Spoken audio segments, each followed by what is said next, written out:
नमस्कार दोस्तों, स्टडी रूप में एक बार आप सभी का फिर से स्वागत है। बाजार एक बार फिर से धोखा दे गया।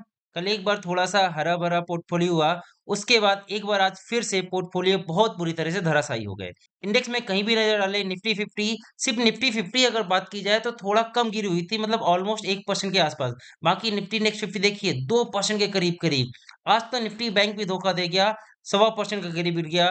फाइनेंशियल सर्विस भी 1.25% करीब, मिड कैप तो और बुरी तरह से करीब 2% के आसपास। और वहीं अगर स्मॉल कैप की बात की जाए तो स्मॉल कैप भी करीब-करीब 2% धराशायी हो गए और यही मेन वजह रही कि पोर्टफोलियो बुरी तरह से आज फिर से धराशायी हो गया। तो आइए समझते हैं आज क्या वजह थी कि मार्केट इतनी बुरी तरह से धराशायी हो गया। तो देखिए सबसे पहली खबर तो ये है, जो कि एक तरह से कह सकते हैं वाक़ई बुरी खबर है हमारे लिए, कि हमारा रुपया डॉलर के कंपैरिज़न में बहुत कमज़ोर होता चला जा रहा है। आज की अगर बात की जाए तो एक बार को तो रिकॉर्ड लो बन गया था, 91.95 का रिकॉर्ड लो बन गया है। अभी आप देख सकते हैं 91.814 के आसपास चल रहा है। आज कहीं न कहीं ये भी एक मुख्य वजह बना बाज़ार के गिरने के लिए। अब आइए जानते हैं एक दूसरी वजह, जिसने पूरी तरह से बाज़ार का सेंटीमेंट खराब कर दिया और चौतरफा बिकवाली हम लोग को देखने को मिली। तो वो मेन वजह है अदानी। अब आइए समझते हैं ऐसा क्या हुआ अदानी ग्रुप में, जो इतनी बुरी तरह से सिर्फ़ अदानी के शेयर ही नहीं बल्कि पूरी मार्केट चरमरा गई। तो देखिए सबसे पहले इसको थोड़ा ले चलते हैं, आपको 8 महीने पहले ले चलते हैं। नवंबर 2024 में क्या हुआ था कि अदानी के खिलाफ ब्राइबरी का एक केस आया था कि अडानी ग्रुप ब्राइबरी देता है और ब्राइबरी देकर, घूस देकर वो कॉन्ट्रैक्ट हासिल करते हैं। ये केस कहाँ हुआ था? यूएसए में हुआ था, न्यूयॉर्क में हुआ, फेडरल कोर्ट में। अब उस केस के चलते उन्होंने इंडियन गवर्नमेंट से, भारत सरकार से गुहार लगाई कि वो अदानी ग्रुप की जाँच-पड़ताल करना चाहते हैं इंडिया में आकर। लेकिन उन्हें भारत सरकार से कोई जवाब नहीं मिला।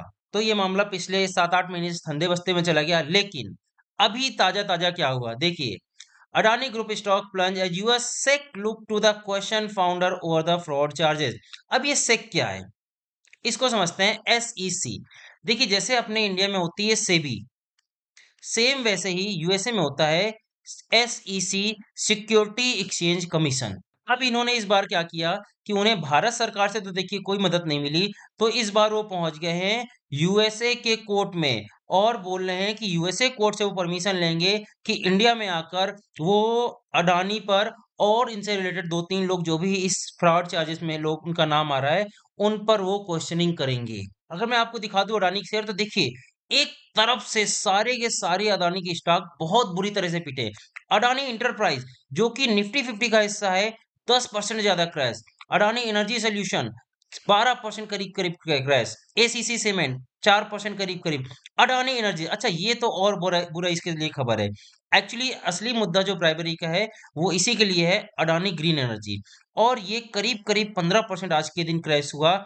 और साथ ही साथ आपको बता दें, अडानी ग्रीन एनर्जी के रिजल्ट भी आ गए हैं और रिजल्ट भी बहुत ही ज़्यादा बुरा आया हुआ है। इतना बुरा कि जब 27 तारीख को, 27 जनवरी को मार्केट ओपन होगी, तो भी ये शेयर दोबारा से पिटने वाला है। आगे बात करें अडानी पोर्ट, अगेन ये निफ्टी 50 का हिस्सा है। देखिए निफ्टी 50 के यहाँ पर 2 स्टॉक हैं, दोनों के दोनों कितनी बुरी तरह से पिट गए हैं। अडानी पोर्ट तो हालाँकि फिर भी एक अच्छा शेयर है। आप देख सकते हो आज 8 साढ़े 7% करीब शाम की क्लोजिंग दिखाया है। अडानी पावर की बात करें, साढ़े 5%, अडानी टोटल गैस अगेन साढ़े 5%, अंबुजा सीमेंट 5%। सारे के सारे अडानी के शेयर बुरी तरह से पिट गए। अब आप बोलोगे सर अडानी के शेयर इतने बुरी तरह से पिट गए, इसका मार्केट से क्या लेना-देना? देखिए, जब भी अडानी के शेयर पिटते हैं ना, तो मार्केट में एक आता है नेगेटिव सेंटीमेंट्स। जब भी ऐसा होता है, आप कई बार, पिछली बार 2-3 बार से देख लीजिए, जब-जब अडानी के शेयर पिटे हैं, वो भी इतने खासकर इतने बुरी तरह से, तो एक बहुत ही नेगेटिव सेंटीमेंट्स आता है और मार्केट पूरी तरह से गिर जाती है। क्यों? इसकी 2 वजह हैं। देखिए, पहले तो देखो अडानी क्या है, एक जैसे अंबानी हो गए, अडानी हो गए, इन लोगों ने बहुत बड़ा बिज़नेस फैला रखा है इंडिया में। तो ये इतना लाइट वेटेड नहीं है। अगर ये गिरेंगे तो सिर्फ़ और सिर्फ़ अडानी इम्पैक्ट नहीं करेगा, पूरी मार्केट इम्पैक्ट कर जाएगी। इन्होंने बहुत सारा लोन लिया है, इवन एसबीआई से बहुत सारा लोन लिया है। तो जब भी फ्रॉड की बात आएगी, तो हमेशा एक सेंटीमेंट तो बिगाड़ देगा। और वहीं अगर रिटेलर्स की बात कर ली, दूसरी वजह, रिटेलर्स ने बहुत सारा पैसा अपना अडानी ग्रुप में लगा रखा है, सिर्फ़ इस भरोसे इनको मोदी का समर्थन मिलेगा और इस वजह से इनके स्टॉक्स भाग जाएँगे। तो जब उनका पैसा फँस जाता है या वो लॉस लेकर बेचना शुरू करते हैं, तो पूरे बाज़ार में एक नेगेटिव सेंटीमेंट आ जाता है और पूरी बाज़ार को गिरा जाता है। तो ये 2 मुख्य वजह थी आज के मार्केट गिरने की। अब आइए एक बार चार्ट में चलते हैं, देखते हैं कि अब आगे क्या हो सकता है, हमें आगे की प्लानिंग क्या करनी चाहिए। जैसा कि अब आपको पता है कल सैटरडे, संडे और उसके बाद मंडे 26 जनवरी है, उस दिन भी मार्केट बंद रहनी है। तो अब सीधा हम लोग मार्केट में खुलेंगे 27 जनवरी जो कि है ट्यूसडे और वो होगा हमारा क्या? निफ्टी का एक्सपायरी का डे। सीधा निफ्टी एक्सपायरी में हम लोग सीधा ओपनिंग होने वाले हैं। अब उस दिन क्या-क्या हो सकता है? अगर आज की बात करी जाए, आज की क्लोजिंग है 25,048 25,050 आप राउंड फिगर मान सकते हैं।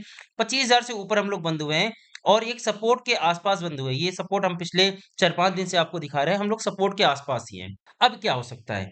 देखिए, ऐसे समय में कई बार टेक्निकल्स काम नहीं करते हैं। वैसे तो देखा जाए कि ये सपोर्ट पर ही है, टेक्निकल वाइज़ तो सपोर्ट पर है। तो अब जब हम लोग ट्यूसडे को आएँगे, मंगलवार को आएँगे, तो होगा क्या कि 26 जनवरी की जो भी पॉजिटिव न्यूज़ होगी, उस पर मार्केट रिएक्ट करने की कोशिश ज़रूर करेगा।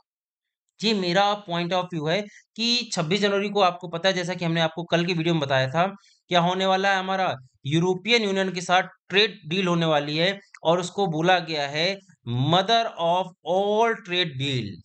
मतलब एक बहुत ही ज़्यादा बड़ी ट्रेड डील होने वाली है 26 जनवरी को और अगर ऐसा होता है, तो इसका इम्पैक्ट एक पॉजिटिव इम्पैक्ट ज़रूर आना चाहिए मार्केट में। तो ये मेरी उम्मीद है 27 की और जैसा कि फिर उसके आगे की भी अगर बात कर ली जाए, 3 से 4 दिन बाद 1 फरवरी को हमारा बजट है। तो बजट भी आएगा, तो अब आई डोंट थिंक कि मार्केट इस तरह अब आपको ऐसे नीचे जाना शुरू हो जाएगा, ना। मार्केट हाँ, ऊपर नहीं भागेगा, तो मार्केट एट लीस्ट यहाँ पर अब आपको टाइम पास ऐसे हाँ, वोलेटिलिटी ज़रूर दिखेगी, बड़ी-बड़ी कैंडल, लेकिन ऐसा नहीं होगा कि मार्केट एकदम से क्रैश कर जाए बजट के पहले। कुछ अगर ऐसी न्यूज़ ना आ जाए, डोनाल्ड ट्रम्प सीधा बोल दे आके कि वो भारत से कोई ट्रेड डील नहीं कर रहा है। जबकि कल की आपको पॉजिटिव न्यूज़ बताई थी हमने, उन्होंने क्लियर इंडिकेशन दिया है कि मोदी एक अच्छे आदमी है और भारत के साथ एक वो बहुत ही अच्छी डील साइन करने जा रहे हैं, एक गुड डील साइन करने जा रहे हैं। तो देखिए यूएसए की तरफ से तो एक पॉजिटिव इंडिकेशन आ चुका है। हालाँकि ट्रम्प की बात का कोई भरोसा नहीं, कब वो किस दिन पलट जाएँ, एक दिन कुछ बोलते हैं, अगले दिन कुछ बोलते हैं। लेकिन फिर भी उस चीज़ को अभी हम जो उन्होंने बोला है उसको मानते हुए चलेंगे और अपने जो इंटरनल न्यूज़ है, इंटरनल इकोनॉमिक्स है, उनको देखते हुए अगर देखा जाए तो 27 जनवरी को मार्केट थोड़ी बहुत पॉजिटिव ओपनिंग होनी चाहिए। हाँ, हम ये नहीं बोल रहे हैं कि इसको पार कर जाएगा। इसको पार करने के बाद तो एक अच्छा खासा मूव बनने लगेगा। जैसे कि मेरी आज की उम्मीद थी कि मार्केट एट लीस्ट इस यहाँ तक आना चाहिए, बट ऐसा नहीं हुआ। मार्केट ओपन हुआ, उसके बाद लगातार गिरता चला गया, बिल्कुल नहीं संभला। अब चलिए आखिरी बात आपको अपनी ट्रेड दिखा देते हैं। कल मैंने आपको अपनी ट्रेड दिखाई थी, जो करीब ₹8,000 प्रॉफिट में चल रही थी।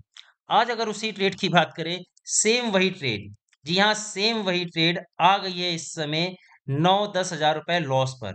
ये देखिए, करीब-करीब 10 हज़ार रुपए का लॉस। जी हाँ, क्योंकि मेरी ट्रेड बनी थी किधर? पॉजिटिव साइड के लिए और वो ट्रेड कौन-सी थी? अगर आपको कल का याद हो, हमने सिर्फ़ और सिर्फ़ कल आपको ये 2 ट्रेड दिखाई थी। ये 2 ट्रेड अभी तक एक्टिव है मेरी, ये हमने क्लोज़ नहीं की है। 25,200 का पीई हमने सेल किया था और हेज के लिए 25,000 का पीई बाय किया था। कल ये दोनों ट्रेड का कॉम्बिनेशन हमें दे रहा था करीब ₹8,000 से ज़्यादा का फ़ायदा।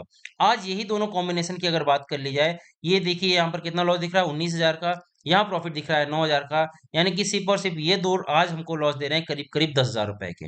उसके बाद क्योंकि देखिए मेरा पॉइंट ऑफ व्यू तो है कि मार्केट थोड़ी-सी ऊपर जानी चाहिए, लेकिन फिर भी कहीं ऐसा ना हो कि मेरी एनालिसिस फेल हो जाए, कुछ बुरी न्यूज़ आ जाए और जब ट्यूसडे को हम ओपन हो रहे हैं, वो नीचे ओपन हो जाए। तो उसके लिए आज हमने क्या किया, ये बिल्कुल हमने लास्ट मोमेंट में करीब 3:25 के बाद हमने ये ट्रेड एग्ज़ीक्यूट की है, थोड़ा-सा अपनी ट्रेड को कवर करने के लिए नीचे साइड के लिए। तो ये बिल्कुल लास्ट मोमेंट पे बनी बनी है। देखिए इसमें ना कोई प्रॉफ़िट हो रहा है, ना कोई ख़ास लॉस हो रहा है। ये देखिए बिल्कुल ना आप लास्ट मोमेंट पे बनी हुई है, तो कोई ख़ास लॉस प्रॉफ़िट नहीं है। तो हमने क्या किया इसमें 25,150 के सीई को सेल किया है और उसके बदले 25,350 के सीई को बाय किया है, जिससे कि पोज़ीशन हो जाए मेरी पूरी तरह से हेज। अब हम आपको बता दें इस ट्रेड में फ़ायदा कैसे होगा और कितना होगा। अगर मार्केट ट्यूसडे को जब ओपन होगी 25,080 से लेकर 25,320 के बीच अगर रही, तब तो ये ट्रेड हमें प्रॉफ़िट देकर चली जाएगी ओवरऑल। और अगर ऐसा नहीं हुआ, जैसा कि आज आप देख रहे हैं मार्केट कहाँ पर खड़ी है, 25,050 के आस-पास खड़ी है और मार्केट 30-40 पॉइंट की भी प्लस नहीं दिखा पाई, तो इस ट्रेड में हमको लॉस होगा। अब वो देखने वाली बात होगी कि कितना लॉस होता है। अगर ये एकदम से 25,000 को क्रॉस कर जाती, नीचे 50 पॉइंट नीचे चली जाती है, तो इस ट्रेड में करीब-करीब हमें आ जाएगा ₹20,000 का लॉस। आज आप देख रहे हैं ₹10,000 का तो लॉस आज ही दिख रहा है।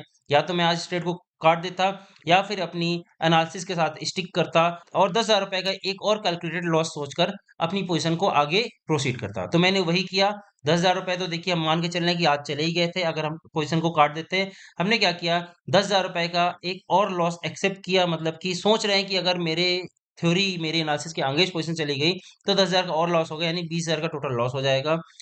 और अगर ऐसा नहीं हुआ, मार्केट 25,080 और 25,320 के बीच में रही, तो यही करीब हमको ₹20,000 का प्रॉफिट भी देकर चली जाएगी यही पोज़ीशन। और ये 27 तारीख की पोज़ीशन है, 27 तारीख शाम को ये हर हालत में क्लोज़ होनी ही होनी है। तो ये थी मेरी निफ्टी की एनालिसिस और मेरी ट्रेड की पोज़ीशन। आपको एनालिसिस कैसी लगी? कमेंट सेक्शन में बताइएगा और ये जो कंप्लीट ट्रेड स्ट्रेटजी किस बेस पर हम इसको बना रहे हैं, क्यों हम सी कब बाय करते हैं, कब सेल करते हैं, ये पूरा अगर आपको जानना है तो कमेंट सेक्शन में बताइएगा। मैं इस पर एक डिटेल वीडियो ज़रूर बना दूँगा। सो मिलते हैं नेक्स्ट लर्निंग वीडियो के साथ। जब तक आप हँसते रहें, मुस्कुराते रहें, कीप लर्निंग, कीप इन्वेस्टिंग।